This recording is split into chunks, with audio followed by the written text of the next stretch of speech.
बिहार सरकार के मंत्री अशोक चौधरी ने तेजस्वी यादव के आभार यात्रा पर बड़ा बयान दिया है। अशोक चौधरी ने तेजस्वी यादव पर तंज कसते हुए इस पूरे मामले को लेकर क्या कुछ कह रहे हैं, आइए सुनाते हैं। बिहार में यात्रा की घोषणा की है और 3 बातों की तरफ प्रदेश की जनता का ध्यान आकृष्ट कराने का काम किया। एक जातीय गणना, दूसरा अपराध और तीसरा इस प्रदेश में आर्थिक और बिहार को विशेष पैकेज। ये 3 मुद्दा है जिसको लोग करके ये पदयात्रा करने जा रहे हैं। तो हम ये आज पूछना चाहते हैं आरजेडी के लोगों से कि जातीय गणना में 15 साल आपके माता पिता की सरकार रही, कभी आपने इस प्रदेश की आबादी को फिर से कैसे अति पिछड़ा दलित संगठित हो और उसको अधिकार मिले, उसको संविधान में हम कैसे आरक्षण बढ़ाने का काम करें, कभी भी क्या सरकार ने ऐसी कोई पहल की? इस सरकार ने कभी, उस सरकार ने कोई बैठक की?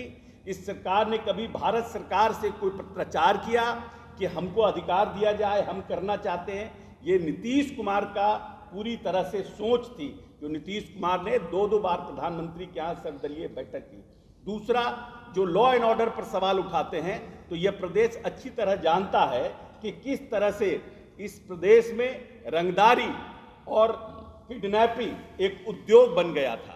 पूरे के पूरे प्रदेश के व्यापारी, डॉक्टर और इंजीनियर इस प्रदेश से लापता हो गए। कोई डर से इस प्रदेश में एक गाड़ी भी नया नहीं खरीदता था कि कहां से रंगदारी के लिए फोन आ जाए।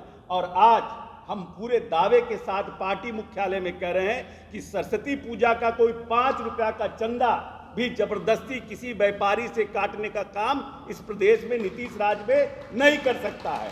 तीसरा, जो लोग कहते हैं कि विशेष राज्य और आर्थिक पैकेज, विशेष राज्य के लिए आज तक जिसके पास इतनी क्षमता थी कि वो प्रदेश और देश के प्रधानमंत्री बनाने का काम करते थे, वो कहते हैं कि गुजराल जी को उन्होंने ही बनाया प्रधानमंत्री, वो किंग मेकर थे।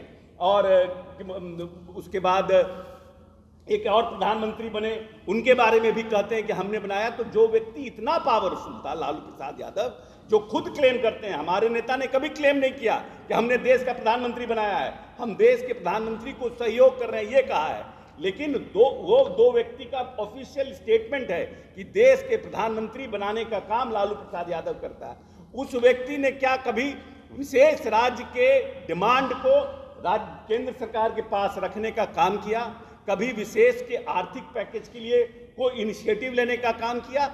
इसीलिए प्रदेश की जनता को भ्रम पैदा करने का कोशिश तेजस्वी यादव न करें।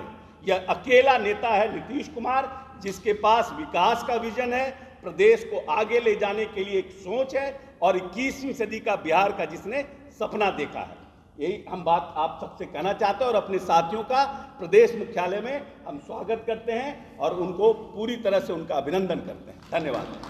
जैसा कि आपने सुना, अशोक चौधरी ने साफ साफ कहा है कि तेजस्वी यादव आभार यात्रा कर ये अपना जनता के बीच जा कर के अपना श्रेय लेने की कोशिश में लगे हैं। वो आरक्षण सहित बिहार में विशेष राज्य का दर्जा व विशेष पैकेज व अपराध को मुद्दा बनाने के लिए वो यात्रा निकालेंगे। लेकिन आज बिहार की जनता उनकी कूटनीति को जान चुकी है और ऐसे में जो तेजस्वी यादव का जो यात्रा है वो कभी सफल नहीं हो पाएगा और जनता उन्हें आगामी 2025 के विधानसभा चुनाव में सबक सिखाएगी। दर्श न्यूज़ के लिए ज्ञानेंद्र की रिपोर्ट।